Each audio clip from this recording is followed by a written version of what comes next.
Bonjour ou rebonjour à tous. Donc, je m'appelle Julien Verny, je travaille chez Pocheco, un industriel qui a fait plein de choses depuis 25 ans. Vous avez peut-être vu la conférence ce matin de mon président Emmanuel Druyon ou de ma collègue Élodie Bia. Je ne suis pas forcément là, ici présent cet après-midi pour parler de qui on est. Je ferai rapidement un petit focus et un lien vis-à-vis de l'intervention des personnes qui vont parler cet après-midi. Là, je vais animer 2 conférences, 2 tables rondes, où il va être question de parler de réaménagement de site d'une entreprise, d'une collectivité, comment changer les habitudes de gestion ou de pratiques d'aménagement qui sont en place parfois depuis plusieurs dizaines d'années, depuis l'après-guerre, et comment faire en sorte de réintégrer le vivant au sein d'une ville, d'une entreprise, comment changer son regard aussi et retrouver un regard où le vivant, qu'il soit humain et non humain, vit en bonne coopération sur un territoire et plus largement pour qu'on vive tous ensemble. Puisque pour reprendre les mots de Alain ce matin, comme vous le savez tous, on est dans un petit constat d'effondrement, 6e extinction de masse de la biodiversité, attestée par l'IPBES et différents autres organismes.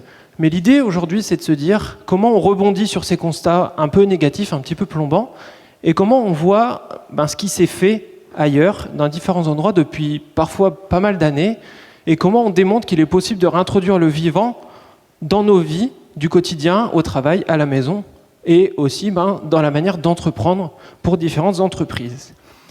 Alors, je vais laisser la parole après à nos intervenants. Donc, on a Catherine, Emmanuel, Béatrice et Gilbert qui sont là pour vous parler de leur métier, de ce qu'ils font au quotidien.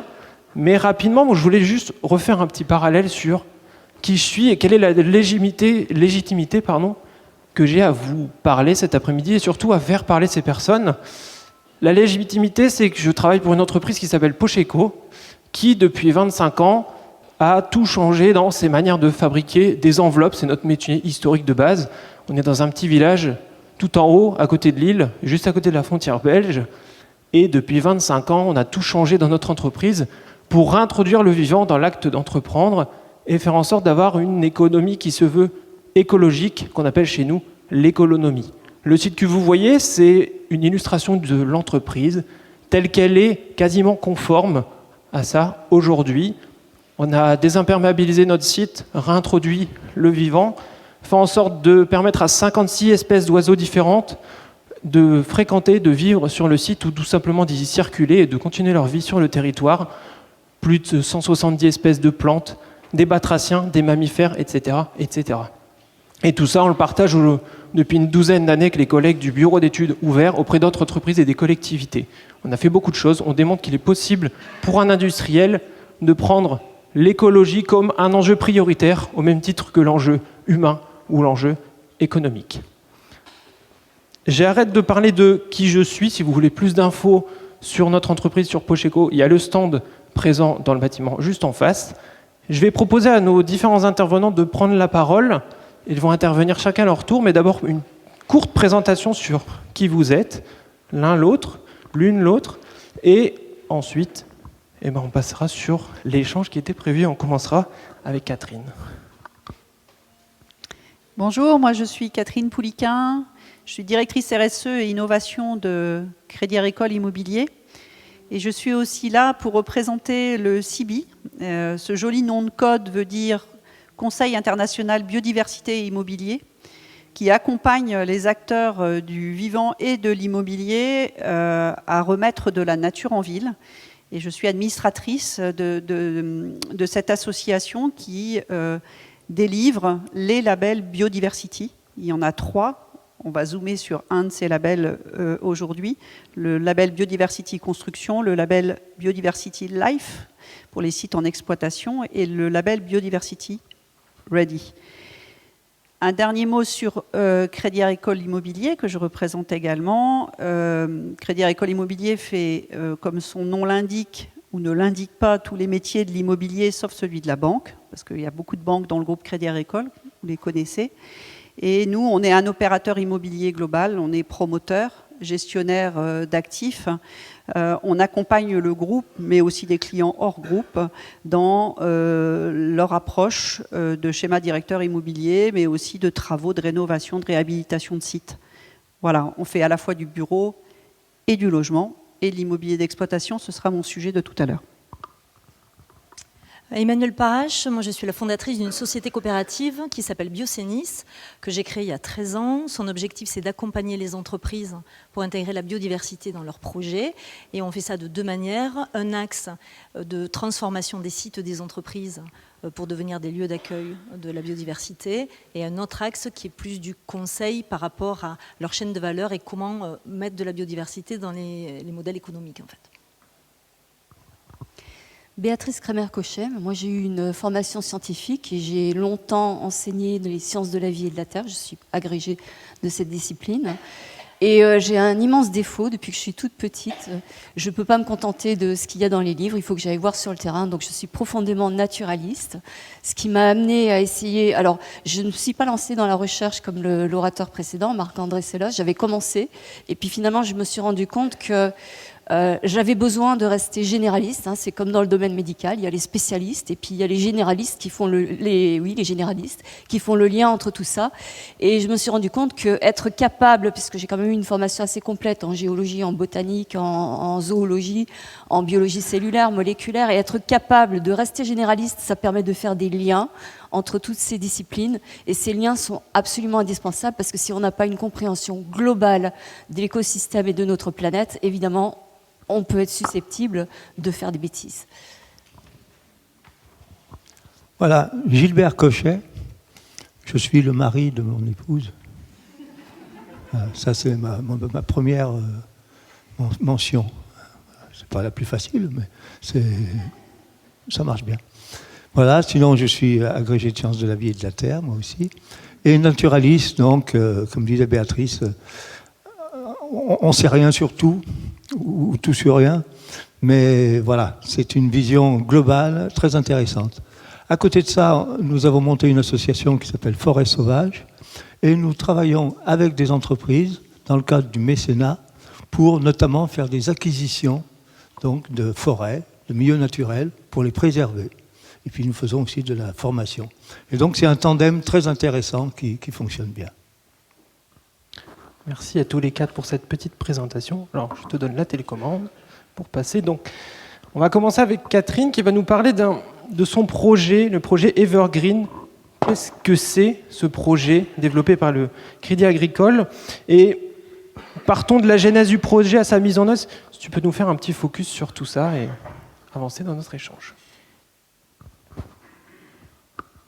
Un petit historique, effectivement, ce lieu est à Montrouge. Certains d'entre vous le connaissent peut-être. C'est un site de 8 hectares occupé par le groupe Crédit Agricole depuis plus de 15 ans maintenant.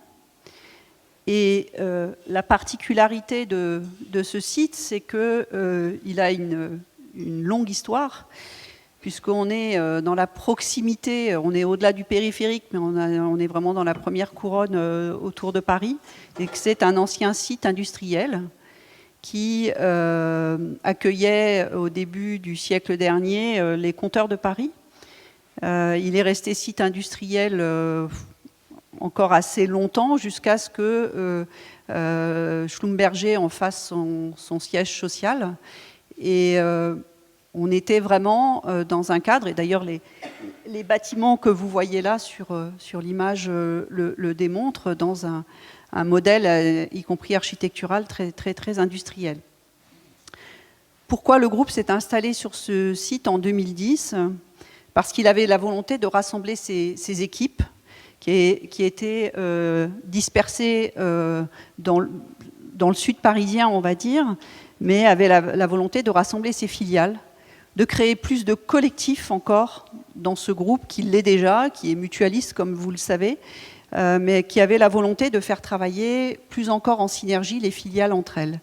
Et le choix de ce site était déjà l'annonce quelque part de l'intention du groupe de jouer sur ces synergies, sur ce collectif, avec, je dirais, l'abandon de la verticalité classique dans le tertiaire, mais d'être sur un site plus horizontal qui favorise des liens.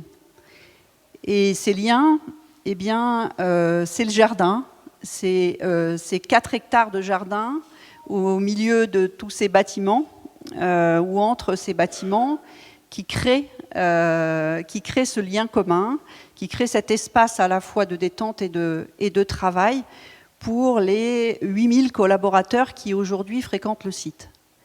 On a démarré en 2010, on est arrivé dans des bâtiments qui avaient été rénovés à l'époque, et on en a construit, Crédit Agricole Immobilier a réalisé 3 nouveaux bâtiments sur ces 8 hectares, tout en préservant ces 4 hectares de jardin, avec, je dirais, une approche évidemment, comme je le disais, collective, mais aussi d'avoir la volonté de faire aussi un espace d'accueil et d'attractivité. On parle souvent, vous savez, de marque employeur, d'attractivité pour des futurs collaborateurs. On aurait pu se contenter de... Je vais montrer l'image suivante. Oui, voilà, c'est une image évidemment aérienne du site où vous voyez l'espace global occupé par le Crédit Agricole, avec un nouvel espace de jardin qui s'est créé au pied d'un de nos bâtiments, qui s'appelle Sylvae, et qui est un espace public. On a travaillé en co-construction avec la ville de Montrouge, pour rendre 1 hectare à la ville de Montrouge en accès public, puisque ce site constitue le plus grand espace vert de cette ville la plus dense de l'Île-de-France. Donc vous voyez qu'avec ça représente 3% de la surface de Montrouge en fait. Donc voilà le site tel qu'il se présentait. On a travaillé avec un paysagiste dans les quelques années après s'être installé pour encore renforcer la qualité paysagère de ce site. Et on s'est très vite rendu compte qu'il fallait aller plus loin, qu'avec ce potentiel de nature, nous devions d'aller un cran plus loin en matière de valeur écologique et de développement du potentiel écologique de ce site. Et pour ça, on a mis autour de la table à la fois le propriétaire occupant que nous représentons, puisqu'on a en charge l'exploitation de ce site, mais on a aussi mis les paysagistes concepteurs, les jardiniers, et on est allé chercher un écologue pour travailler sur cette démarche. Et on est allé jusqu'à effectivement solliciter des experts aussi en matière de biodiversité, que sont la Ligue de protection des oiseaux, qui nous ont aidés à faire un inventaire sur ce site. Mais j'y reviendrai quand on reparlera du label. Mais la première étape, ça a été de mettre autour de la table tous les acteurs, toutes les entités présentes sur ce site, qui nous ont rejoints au fil du temps sur ce campus, pour réfléchir en commun à la manière de développer ce potentiel écologique. Alors pour rebondir sur ça, Emmanuel, est-ce que tu peux nous parler un peu de méthode sur comment on fait pour passer à l'action? Là, on a parlé de discuter avec différents interlocuteurs, mettre tout le monde au bon endroit, au bon moment. Mais on a parlé aussi à un moment d'écologue, de diagnostic. Est-ce que tu peux nous faire un petit focus sur ces points importants et essentiels pour démarrer un projet? Ok. Donc l'idée qu'il y a sur ce site-là et comme ce qu'on aimerait faire, il y a à peu près 3 millions, plus de 3 millions d'entreprises en France. J'ai enlevé toutes les micro-entreprises. Donc, grosso modo, il y a 150 000 entreprises qui potentiellement ont des sites. Si toutes ces entreprises transformées, donc avaient une autre vision de leur terrain au-delà d'une valeur d'un prix au mètre carré, et les transformer en lieu d'accueil pour la biodiversité, ça permettrait de renforcer toutes les trames, que ce soit les trames vertes, les trames bleues, les trames brunes, etc., etc. Donc le principe, c'est celui-là, c'est de se dire, toutes les entreprises qui ont un site, elles peuvent faire quelque chose, et elles peuvent devenir vraiment contributrices à la biodiversité. Donc pour faire ça, comment on fait? Déjà, on essaie de voir d'où on part. Donc en fait, techniquement, on va regarder où est situé le terrain, Est-ce qu'il y a des zones protégées à proximité? Est-ce qu'il y a des zones réglementaires?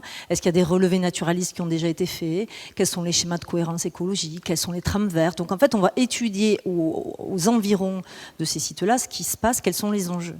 Une fois qu'on a déterminé les enjeux qu'il y a autour, et donc on voit le plan d'un peu haut, on va ensuite se déplacer sur les sites pour faire un diagnostic écologique. Et donc là, qu'est-ce qu'on fait? En fait, on va inventorier tout ce qu'on voit.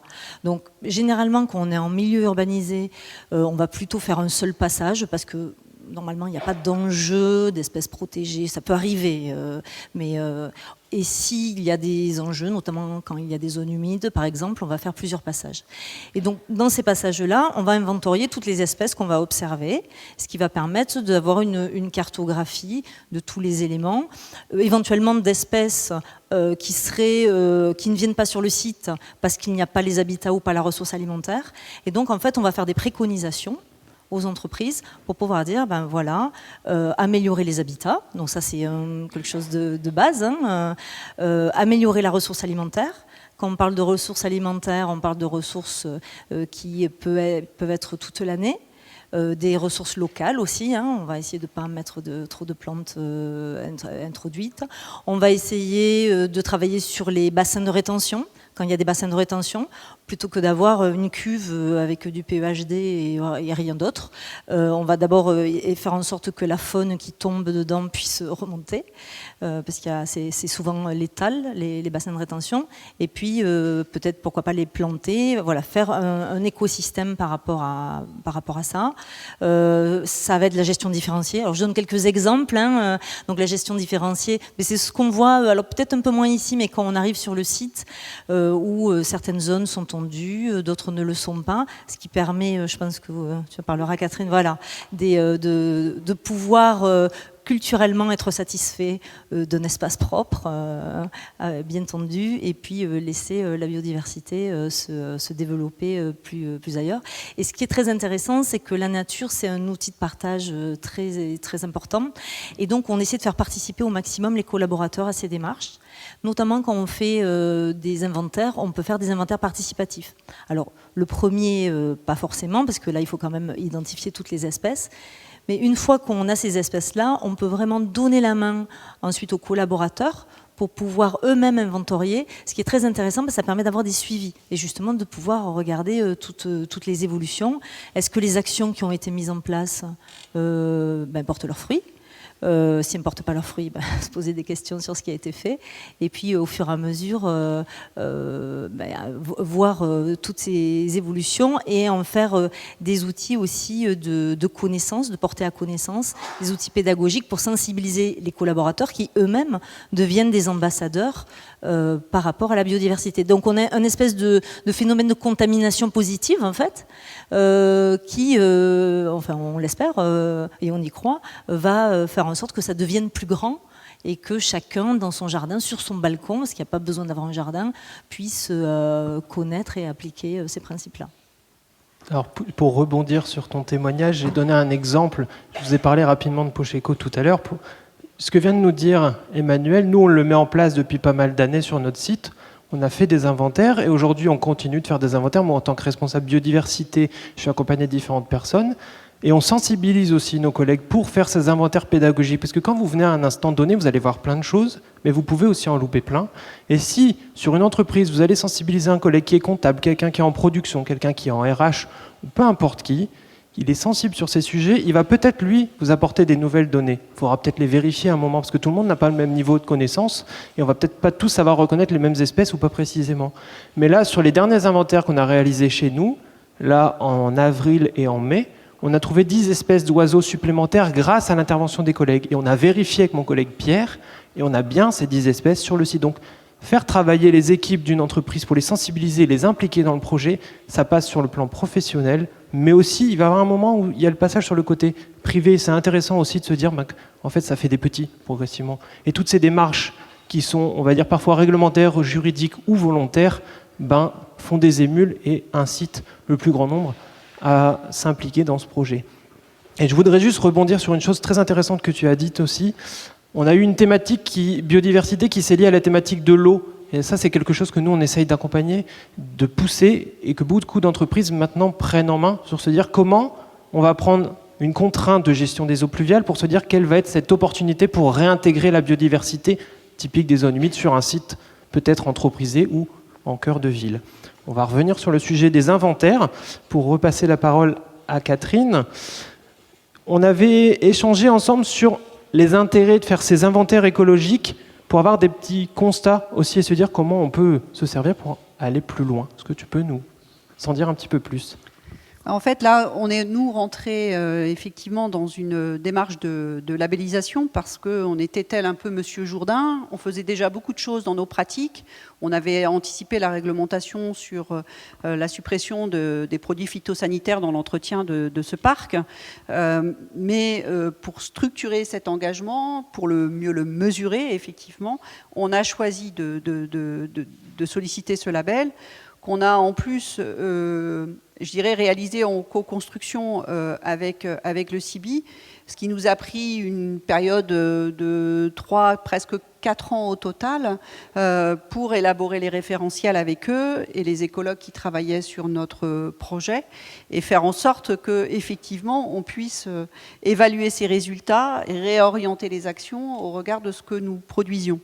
Et je le disais tout à l'heure, effectivement, le point de départ, la photographie du site, son inventaire de biodiversité, qui, effectivement, au regard de ce que vous voyez là à l'image, peut paraître assez évident, mais au final, c'est quand même quand on en est là, ça c'est ce que j'appelle l'effet What Watcher, pas le régime, mais l'effet, on passe du terrain de golf à cette approche où on laisse pousser, où on permet à la nature de s'exprimer, tout en gérant culturellement l'approche esthétique qui n'est pas évidente pour tout le monde, puisqu'on s'est vu reprocher en tant qu'exploitant du site d'avoir oublié de mettre l'essence dans la tondeuse. Donc il faut gérer cela.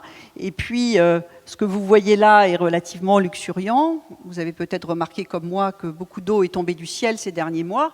Donc ça aide beaucoup à avoir cette esthétique-là avec nos prairies fleuries, spontanées ou accompagnées. Et donc voilà, cet aspect-là est à prendre en compte aussi. Et on a très vite communiqué via des panneaux, vous le voyez sur l'écran en bas, qui nous a permis de mieux accompagner cette démarche pour faire effectivement cette gestion raisonnée et créer ce qu'on appelle aussi des bordures de propreté, qui met d'ailleurs en valeur, au final, ces espaces plus foisonnants et plus diversifiés. Mais ça a été un dialogue avec les jardiniers, et ça a été un dialogue entre les jardiniers et les occupants. Au passage, je ne l'ai pas précisé, mais dans la démarche, on a changé de jardinier, on a changé d'approche, on avait un nouveau cahier des charges que nous encourageait à faire le label, et donc on a fait un nouvel appel d'offres. Et aujourd'hui, le site d'Evergreen est accompagné par les jardins de Galie. Et on a 2 jardiniers sur le site en permanence pour à la fois l'entretenir différemment d'avant et être des véritables agents de liaison au quotidien avec les collaborateurs qui fréquentent le site et qui les questionnent sur la manière de faire et ces nouvelles pratiques. Moins de tonte, moins d'arrosage. Alors on arrose avec de l'eau pluviale, mais on limite cet arrosage. Et on limite cet arrosage non seulement parce qu'on mesure mieux ce qui est nécessaire d'arroser, et aussi parce qu'on a créé différentes strates végétales qui nous permettent de limiter l'arrosage. Et on met aussi sur les sols de quoi retenir l'humidité.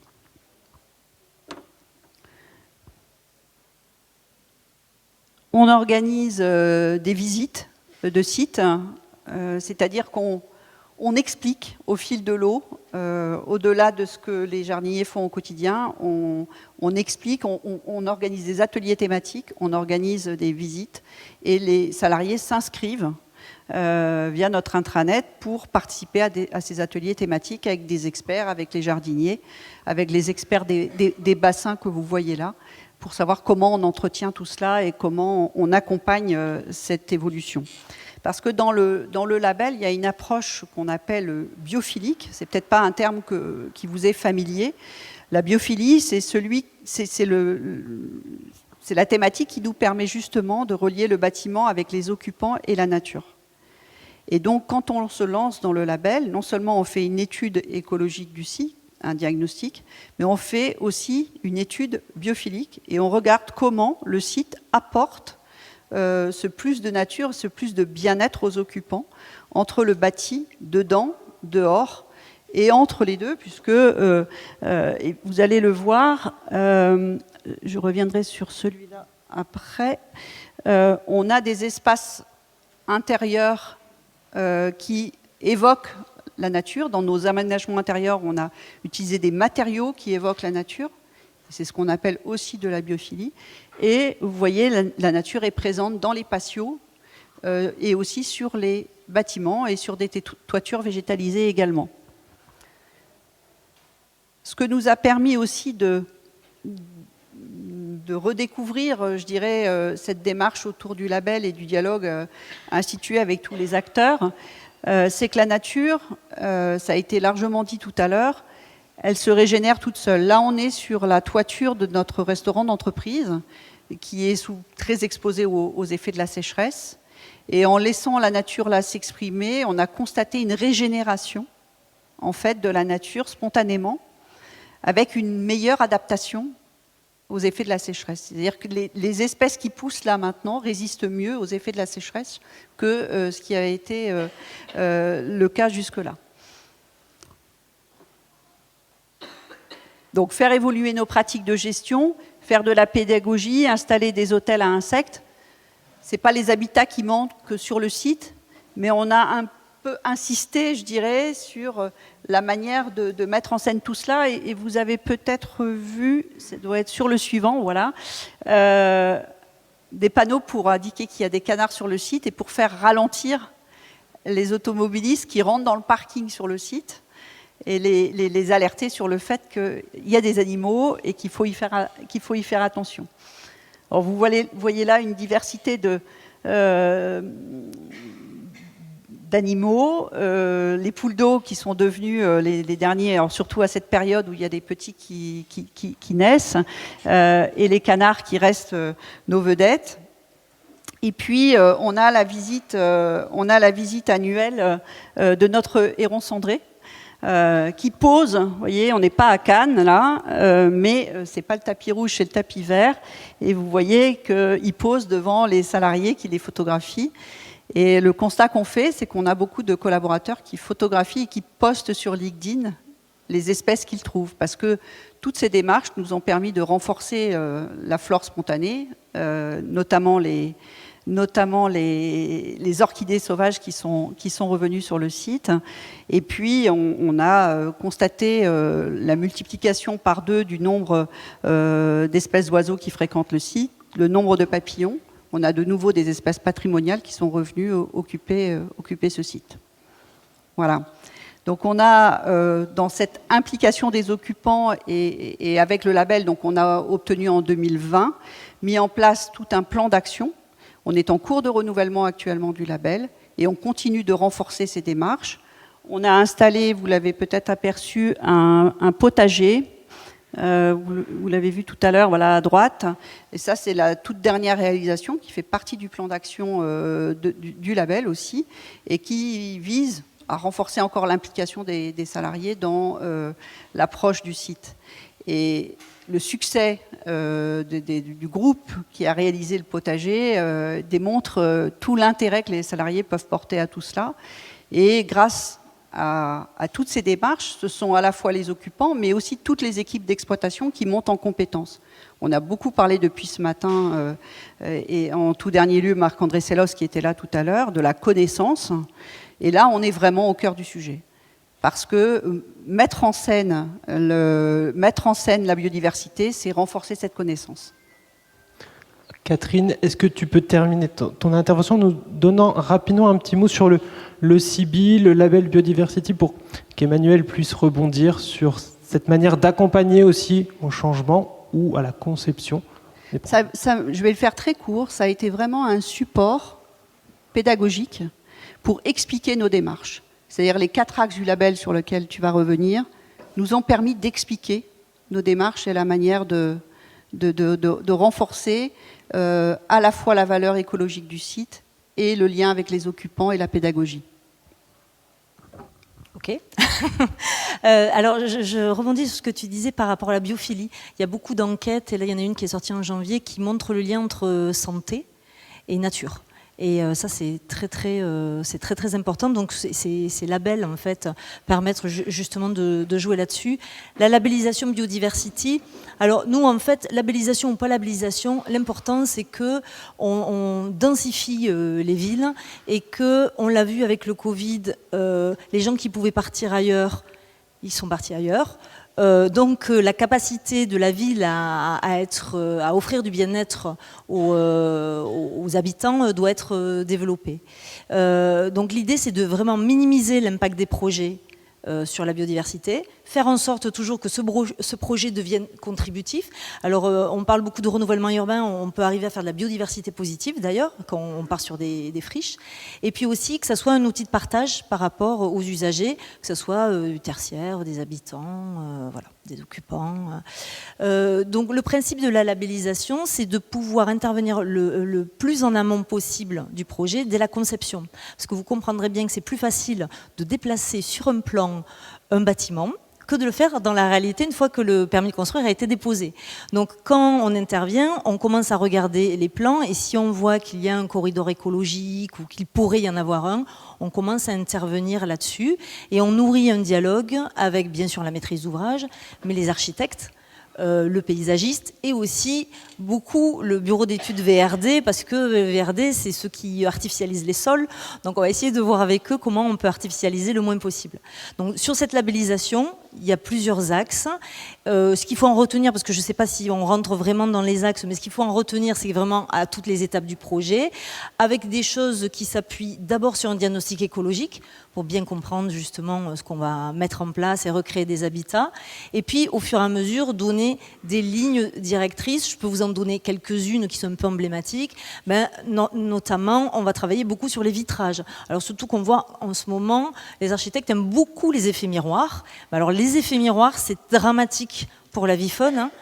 On s'en rend compte après. Donc là, c'est un axe qui est très travaillé dans le label. Notamment de réduire ces effets de transparence et de miroir pour voilà, réduire la mortalité. Ça va être par exemple les clôtures. On a tendance à vouloir que tout soit clôturé, sauf que là, la faune ne peut plus passer, ne peut plus circuler. Donc ça pose des problématiques de reproduction, d'alimentation, etc. Donc on va travailler sur des choses comme ça. Beaucoup également sur le paysage et notamment la palette végétale. L'intervenant précédent parlait des végétaux. Dans ces labels, l'intérêt, c'est aussi qu'on fixe des pourcentages de plantes locales. Ce qui assure que la biodiversité peut s'en servir. Parce que si on anticipe trop le changement climatique, on va planter des espèces pour lesquelles la biodiversité ne va pas s'en servir, en fait. Hein, si on plante des bambous partout, bon, il vaut mieux avoir des pandas, ça ne sert à rien. Voilà, donc l'idée c'est de pouvoir faire ça et aussi de maintenir l'ambition. Parce que cette labellisation biodiversity, elle s'intéresse aussi à la phase exploitation, donc à la vie du site. Et nous, on a remarqué, parce qu'on a eu l'expérience, que quand on s'arrête juste à la construction, quand on est dans le logement, par exemple, ou du tertiaire, c'est les syndics qui prennent en charge ensuite toute la partie espace vert, etc. Et si eux, on ne les a pas briefés avec un plan de gestion écologique, les espèces, etc., on se retrouve avec la place de fruitiers des lauriers roses ou des bambous et qui n'ont aucun intérêt pour la biodiversité. Donc ça permet vraiment de garder les ambitions initiales et de contribuer donc aux trames vertes, trames bleues, etc. Merci beaucoup. Alors, trame verte, trame bleue, c'est une parfaite transition pour parler de maillage écologique. Je l'avais travaillé. Je vois. Pour parler de maillage écologique et aussi surtout arriver sur une thématique qui nous est chère, qui s'appelle le rensauvagement. Et donc je vais laisser Gilbert et Béatrice nous montrer jusqu'où on peut aller quand on laisse l'opportunité à la nature de revenir sur un territoire. Oui, alors, j'ai beaucoup aimé votre façon de renaturer les espaces urbanisés ou les entreprises. Et vous vous inscrivez tout à fait dans la notion de corridor entre des grands sanctuaires de biodiversité. Et notamment, alors vous avez différents types de corridors. Ça peut être des corridors en pas japonais. Et là, typiquement, ce qu'on vient de nous décrire, c'est ça. C'est-à-dire que c'est des petites poches dans lesquelles on remet un petit peu de nature. C'est pas du réensauvagement, hein, parce que le réensauvagement, c'est autre chose. Et il n'a pas réellement sa place en ville, parce que ça nous amènerait à avoir des espèces avec lesquelles on aurait peut-être un petit peu de mal à cohabiter dans nos zones très urbanisées. Mais remettre cette nature pour permettre des corridors de circulation, c'est absolument indispensable. Et là, ce sur quoi j'aimerais insister, c'est que pour faire revenir de la biodiversité dans ces petits pas japonais, il faut qu'il y ait des réservoirs de biodiversité quelque part. Donc il faut qu'il y ait, c'est absolument indispensable, des grands sanctuaires dans lesquels l'homme n'est pas totalement absent, mais où il va retrouver sa place, à la fois dans l'espace et dans le temps. Et dans ces grands sanctuaires, vous allez avoir un espace suffisant pour le vivant non humain, et surtout pour qu'il puisse fonctionner sans notre interventionnisme.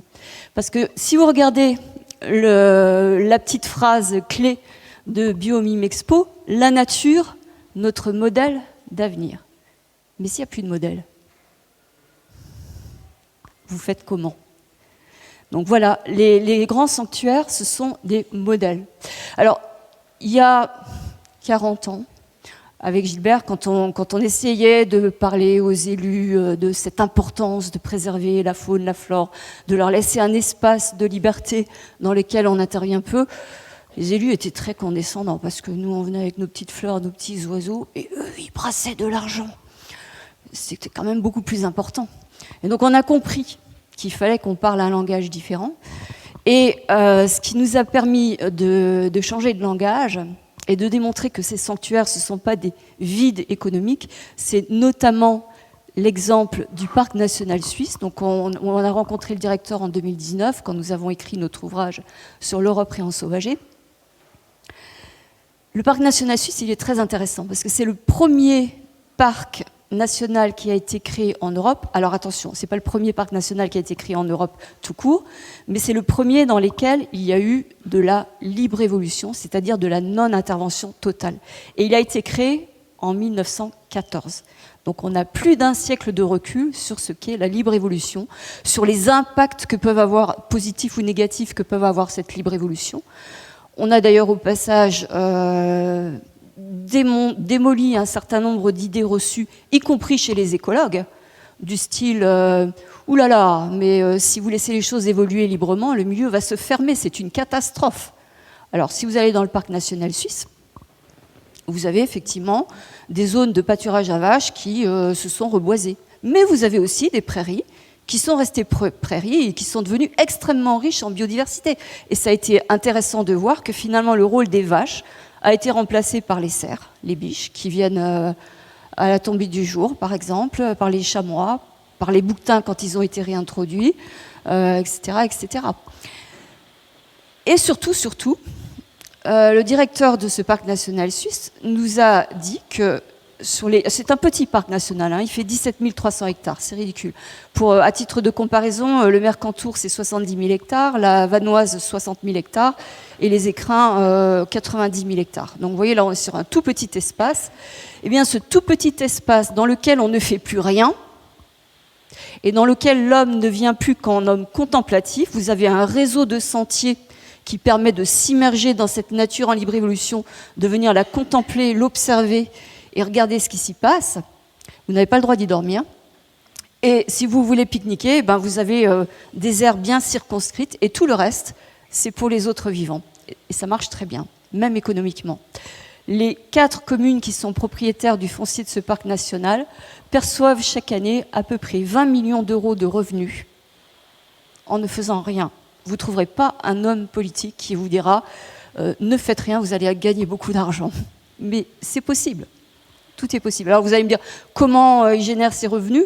Alors il y a un système très particulier à la Suisse.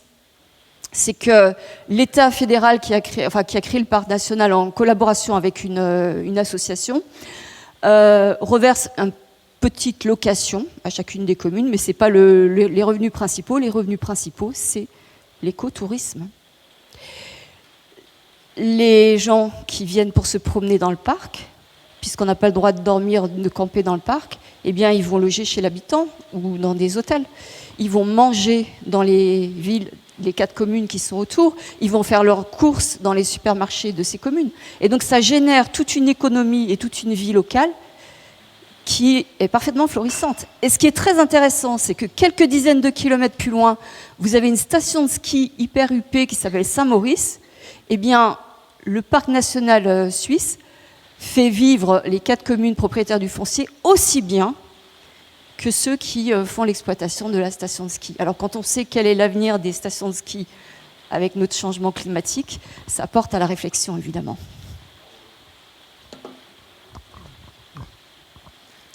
Oui, alors d'abord, vous allez dire, mais il nous parle des entreprises, puis il arrive avec un parc national. En fait, quand on y réfléchit, un parc national, c'est une entreprise qui fabrique du vivant, qui fabrique du sauvage. Et donc, comme l'expliquait Béatrice, il n'y a pas de frais de fonctionnement. Enfin, plutôt, il y en a du fonctionnement, mais c'est le fonctionnement naturel. Et on n'a jamais vu un épicéa, un pain à crochet venir tendre la branche et dire « bon, je vous ai fait du CO2 stocké, ça coûte tant. Hein. » Ou alors un bouquetin qui vous fait des petits mouvements, puis voilà, j'ai fait mon numéro. Non, c'est gratos. Gratos. Donc voilà, ça c'est intéressant aussi, de montrer que le vivant, il peut être porteur de richesse. Et ça, c'est vraiment très important.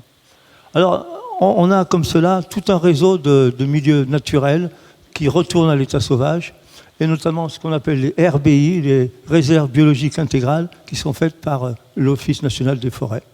Donc voilà, vous avez les chiffres ici, donc, qui vous indiquent les surfaces. On est en dizaines, voire centaines de milliers d'hectares en Allemagne. Nous, un peu moins. Bon, on fait toujours moins bien que les autres, mais ça, c'est une habitude.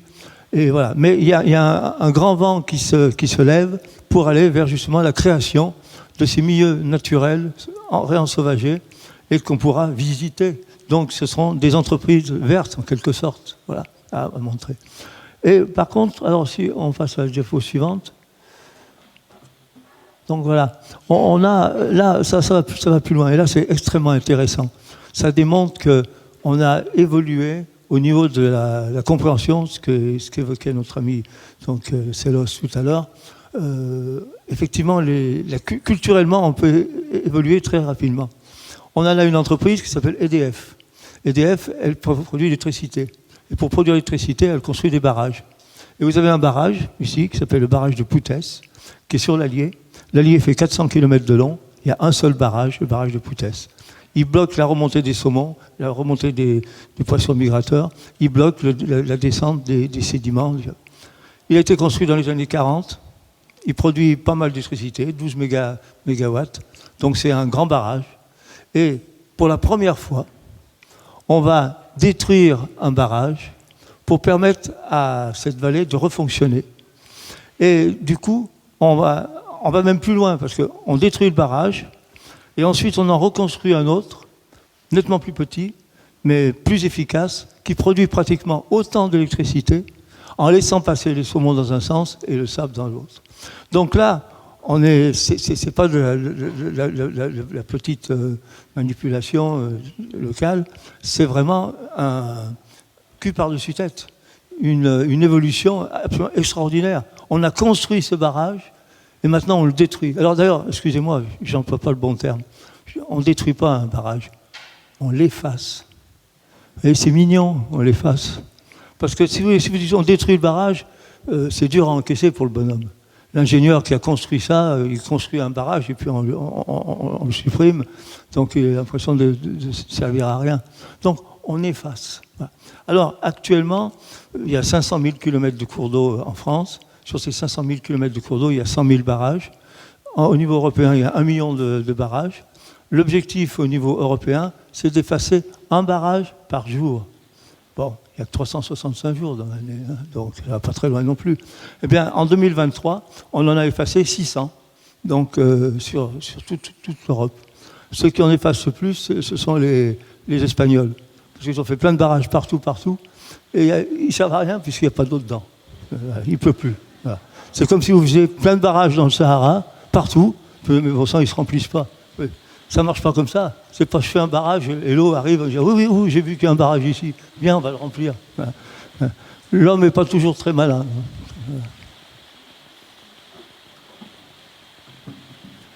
Un autre aspect, la forêt alluviale que vous voyez ici, donc c'est une forêt alluviale qui, les pieds dans l'eau, qui puise les nitrates et les phosphates, qui va épurer la rivière et qui va faire de la biodiversité comme c'est pas possible. Eh bien ça, il faut non seulement les préserver, mais augmenter la taille des zones protégées. Alors, ce que vient de dire Gilbert est particulièrement important parce qu'il y a une étude qui vient de sortir sur l'état des forêts en France. Et globalement, il y a une amélioration de l'état des forêts, hein, puisqu'on est passé au milieu du 19e siècle, en 1870, on avait à peu près 12% de la surface de la France qui était couverte de forêts. Actuellement, on est à 30%. Donc globalement, il y a quand même une amélioration, même si on est encore très loin de la situation initiale, puisque après, à la sortie de la dernière glaciation, quand la forêt dite primaire s'est réinstallée sur l'Europe, avant donc le néolithique, avant l'agriculture, la forêt couvrait quand même 80% de l'Europe. Hein. Donc vous voyez où on est tombé. La seule forêt qui est dans un état catastrophique, c'est effectivement la forêt alluviale. Donc il y a vraiment un point très important de vigilance à porter sur cette forêt alluviale. Et là, j'en arrive à, puisque vous travaillez presque tous peut-être dans des entreprises. Avec Gilbert, on est expert au Conseil scientifique régional du patrimoine naturel dans la région Haut-Rhin. Et on voit arriver donc un certain nombre de demandes de dérogations, etc., de mesures compensatoires déposées par les entreprises qui souhaitent s'installer quelque part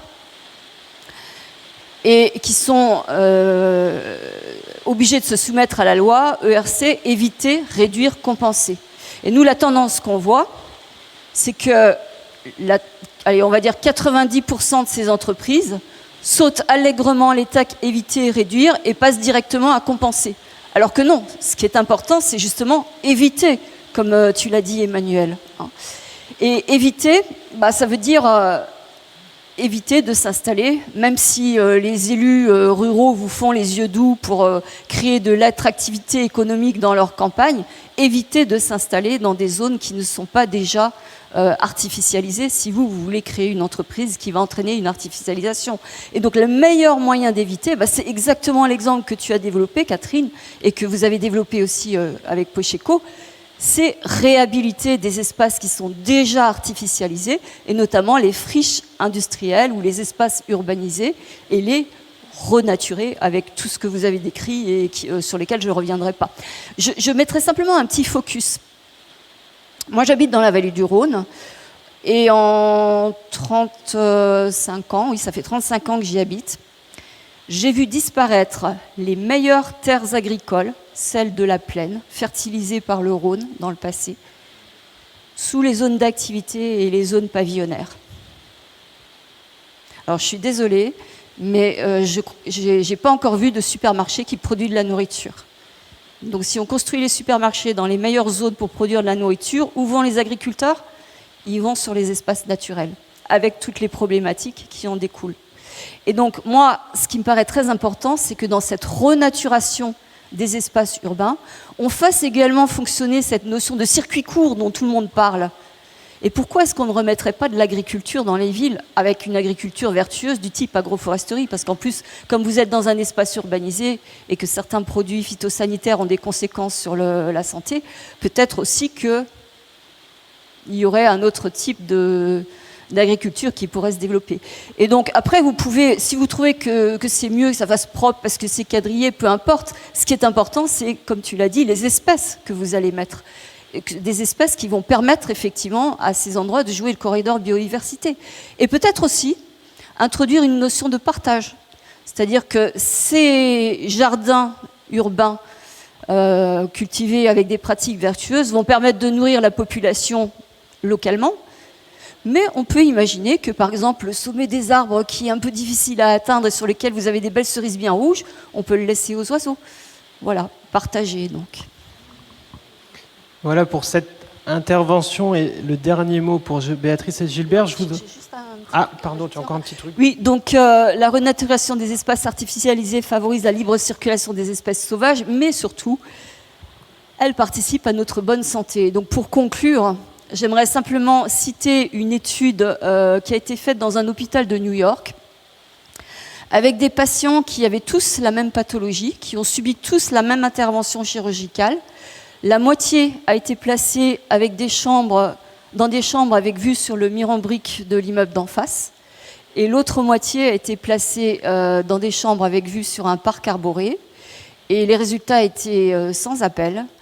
Ceux qui avaient vu sur un espace naturel guérissaient plus rapidement, se rétablissaient plus rapidement, avaient besoin de moins de médicaments contre la douleur, avaient moins de complications post-opératoires et moins de syndrome dépressif, moins de dépression post-opératoire. Et ce que vous avez là au niveau des hôpitaux, vous le retrouvez aussi, vous l'avez très bien souligné, dans les entreprises. Moi, quand j'ai visité Pocheco, j'ai vu des salariés heureux, épanouis. Merci Béatrice. Et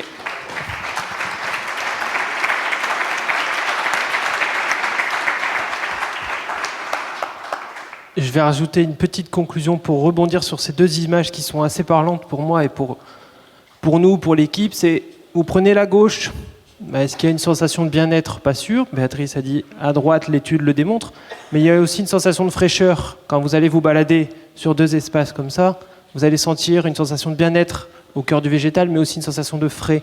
L'effet îlot de chaleur urbain dont on entend plus parler, et on a tout intérêt à réintégrer le végétal, le vivant, au cœur de nos villes, de nos entreprises. Ça nous permettra de nous nourrir aussi, de vivre mieux, de se sentir mieux, que ça soit vis-à-vis du bien-être mental, aussi du bien-être vis-à-vis du rapport à la chaleur, du fait d'avoir la nature en ville. Écouter le bruit des oiseaux le matin plutôt que d'entendre le bruit des voitures. Nous, on a cette chance au niveau du travail chez Pocheco au quotidien de travailler avec le bruit des oiseaux quand on ouvre la porte et pas juste en mettant YouTube dans nos écouteurs. C'était mon petit mot de la fin. On va prendre 2 questions et on terminera cette table ronde avant d'enchaîner avec la suivante. Voilà, s'il y a quelques questions.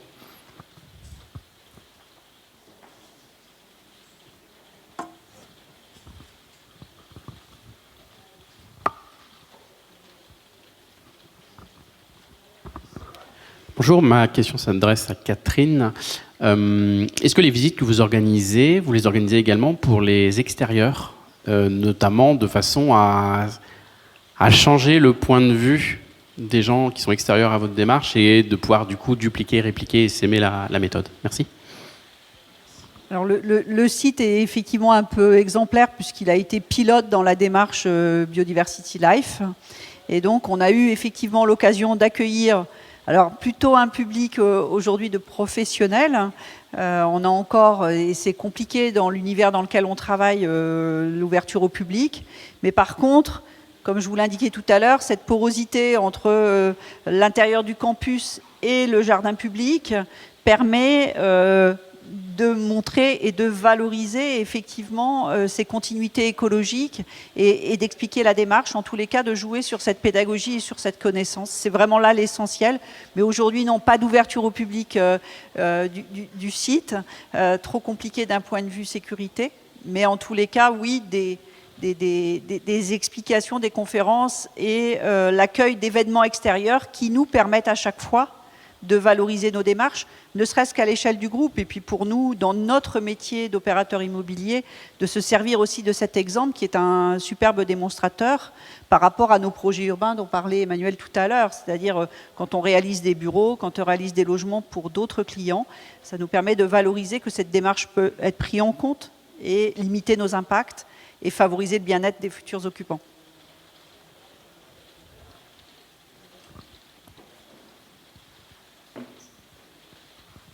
Ma question s'adresse à Béatrice. Vous avez juste dit tout à l'heure, vous avez parlé d'une fondation. Quelle est, ou j'ai pas bien compris?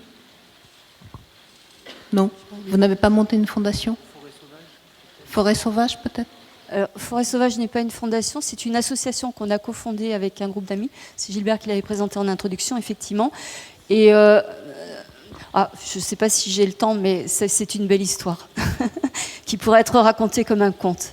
Il était une fois un couple d'aigles beauté qui avait fait son petit nid d'amour dans un coin perdu au fin fond de la France.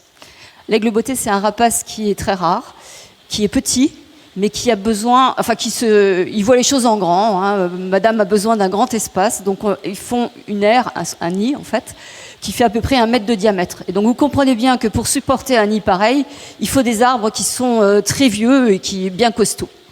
Donc un jour, le propriétaire du lopin de terre sur lequel le couple d'Aigle Royal avait fait son nid est venu. C'était un vieux hêtre. Il a coupé le hêtre et il en a fait du bois de chauffage.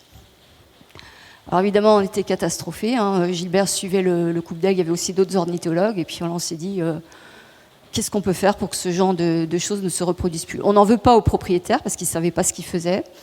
Mais voilà, on a réfléchi, puis on s'est dit, bon, qu'est-ce qu'il faudrait faire? On fait une réserve naturelle.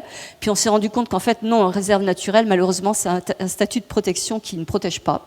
Pour la bonne et simple raison que même si elle est nationale, très souvent l'État n'est pas propriétaire du foncier et le droit de propriété en France est supérieur au droit de protection qu'on peut appliquer sur le foncier.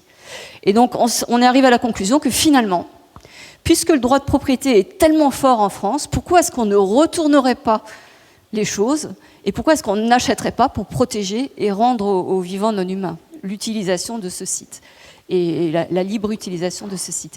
Et c'est de là qu'est né, Gilbert a monté un premier programme LIFE. LIFE, c'est l'instrument financier européen. Donc en fait, c'est des enveloppes budgétaires qu'on vous donne pour faire des actions de protection. Donc il a monté ce programme LIFE et avec ce programme LIFE, on a acheté à peu près 200 hectares. Le côté sympa, c'est que il y a au bout de 25 ans un aigle beauté qui est revenu faire son nid sur une des parcelles qu'on avait achetées, sur un vieux sapin, et donc celui-là, il pourra rester ad vitam aeternam et sa descendance aussi. Et puis quand le programme LIFE s'est terminé, ça a une durée de vie limitée, en général 5 ans, on s'est dit, bon, on ne va pas s'arrêter à 200 hectares parce qu'encore une fois, pour que l'espace fonctionne, il faut des grands espaces. Donc on a créé l'association Forêt Sauvage avec un groupe d'amis et on continue cette politique d'acquisition qui a fait beaucoup d'émules, puisque entre-temps, beaucoup d'autres associations se sont dit « Ah bah tiens, c'est pas mal », sans forcément comprendre la philosophie du vaste espace. Mais donc, voilà, maintenant, il y a plein de petites associations qui se sont créées, petites ou grandes, qui se sont mises à l'acquisition foncière en France dans un but de protection. Mais donc, à Forêt Sauvage, on continue notre action. Donc, vous pouvez nous soutenir. Il y a des entreprises qui nous soutiennent. On peut défiscaliser, puisqu'on est reconnu d'intérêt général. Voilà.